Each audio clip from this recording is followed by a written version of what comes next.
আমাদের সংগ্রাম আমাদের সংগ্রাম ছাত্র যুব সংগ্রাম এই 10 বছরের তামান্নার বাড়ি ঢুকে বোমা হলো কেন তৃণমূলের যোদ্ধা।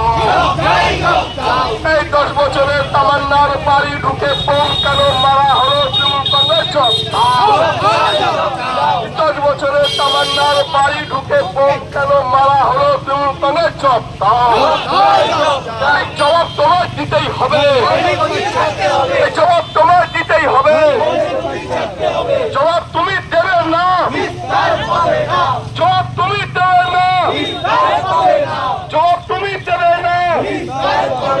এই 10 বছরের তামান্নাকে বোম কেন মারা হলো পুলিশ মন্ত্রী জবাব দাও।